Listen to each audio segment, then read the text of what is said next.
There are files that are better left to gather dust on the darkest shelves. November 14th, 1992, Oakhaven, Maine. While it may look like an ordinary forest town on geographic maps, in the Federal Archives, this place is known as the Acoustic Anomaly Zone. Today, we are examining the redacted reports and the silenced testimonies of that night. For the first time, I am your narrator, and today, I will not tell you a ghost story. I will tell you about a glitch in reality.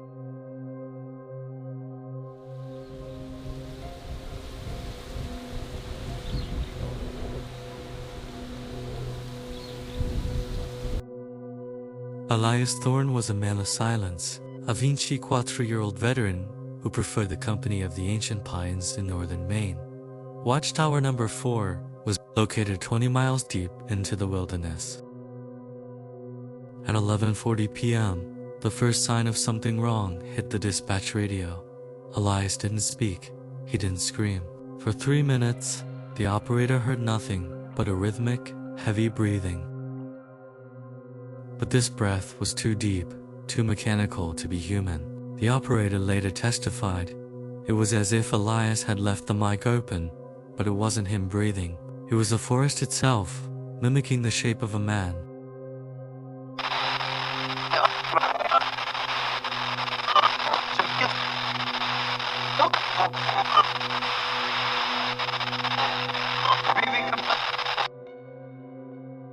At exactly 12:12 a.m., Elias called 911. His voice was terrifyingly monotone, like a child reciting a poem he didn't understand. "There is something outside," he said. "It is standing in the trees, but its head is level with the tower window."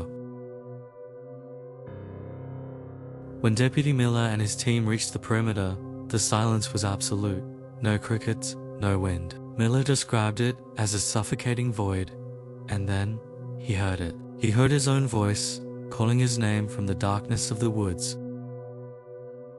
Miller was sitting in the car with his mouth sewn shut by fear, yet his own voice was inviting him to step out into the black.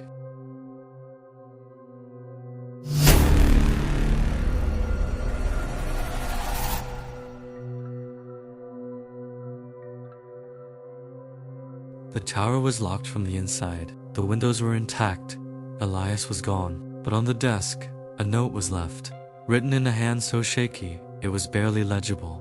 "It is here. It wants me to open the door, but the door is already open."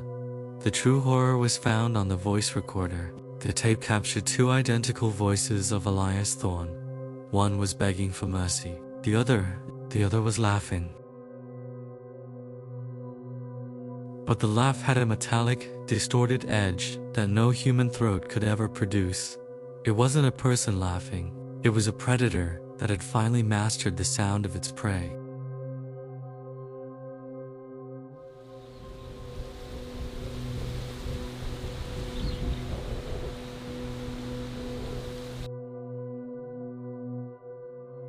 Elias Thorne was never found. Oakhaven was officially evacuated in 1995 and remains a ghost town to this day. If you ever find yourself hiking in the deep woods of Maine, and you hear a friend or even yourself calling your name from behind the trees, do not turn around.